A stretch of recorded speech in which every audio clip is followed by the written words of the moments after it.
So we're going to learn a little bit about Edgar Degas. This is one of his paintings where he is really known for his Impressionism and his work on the subject of dance. So we're going to be creating our own tinfoil sculptures today using aluminum foil, and you can create your own character the way you would like. So you'll need the materials of an aluminum foil, tape, cardboard, and let's get started.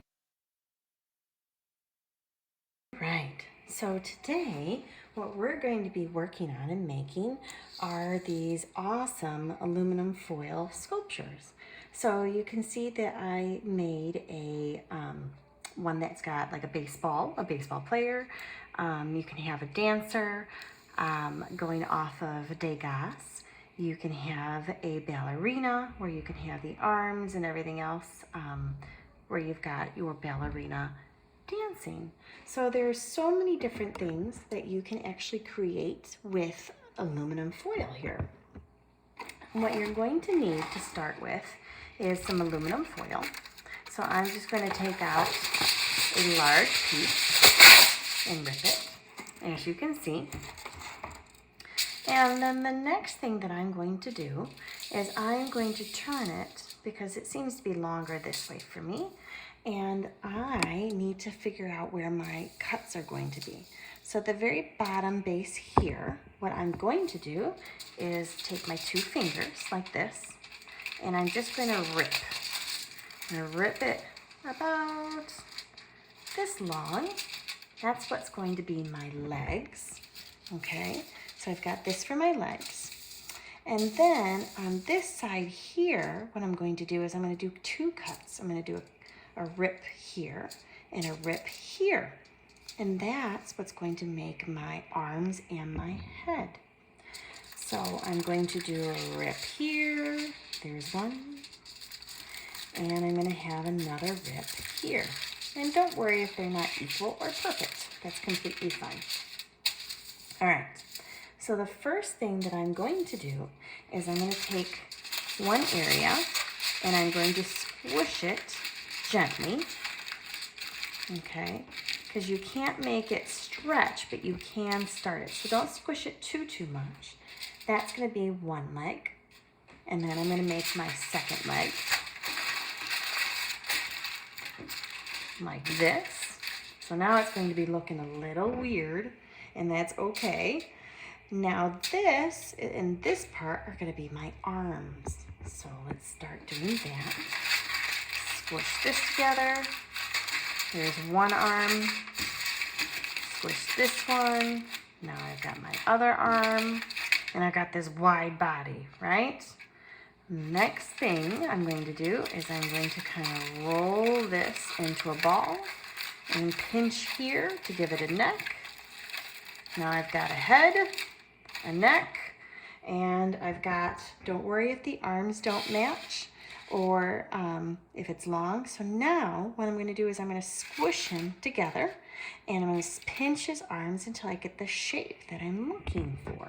So I'm going to squeeze together and I'm going to now really form those arms and hands like this. Okay. So now I've got one. I've got my other leg. Perfect. So now I've got my head, my neck, my arms, hands, you name it. And now this is where the fun part comes. How do you want your figure to be? Do you want your figure to be moving a certain way? Do you want your figure to be doing yoga or swimming if you want a swimmer? Maybe I have mine doing freestyle, you know, get that elbow up nice and high like this, and reaching and kicking. You know, you can have your character do whatever you think. And you want to have a dance or to do, like I said, a yoga pose or something different. You can easily play with that shape. So the next thing that you'll do is I just saved, for making some mac and cheese, a little piece of cardboard here. And you can cut out a base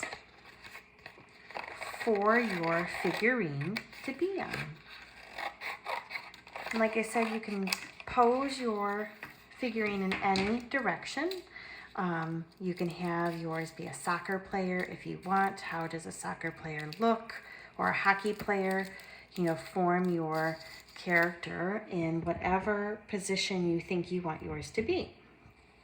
So if I want mine to be, say, a hockey player, I can form them this way, and I can actually make a hockey stick. You can make a hockey stick similar to how I made this bat, using aluminum foil. Make your character go into the pose. You could even form a hat or a helmet and add that onto your character here. Or you could even use, like I've got some cardboard here, I can make a hockey stick out of cardboard and attach it that way.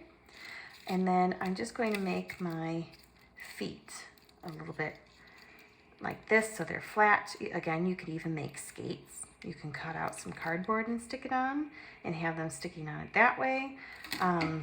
What I usually do for that part is, if I was going to have it here on the bottom of my character's feet or shoes, to make them stand, is I do a little slit, and then one side goes this way and the other side goes the other way. And this way I can form my aluminum foil to hold onto the cardboard. Okay. And then I could have my characters, this would then go flat like this, and I could tape these two pieces down. Otherwise, yeah, form anything you want. You can make some cool hats or various other things. Hockey stick, obviously this is a little hockey stick. It almost looks like you could be a golf player now. But if you wanted to turn this into a ballerina, you can make a tutu. You could then form and point her toes. So into any which way, you know, look up the different figures and characters and really study how those characters look as they're dancing. Okay, so have some fun. Think about, you know, maybe the ballerina would be dancing this way or doing a stretch that way, you name it. Or like I said, bending whichever way needs to bend, and have them that way. So I hope you have fun making your aluminum tinfoil characters, and I can't wait to see what you create.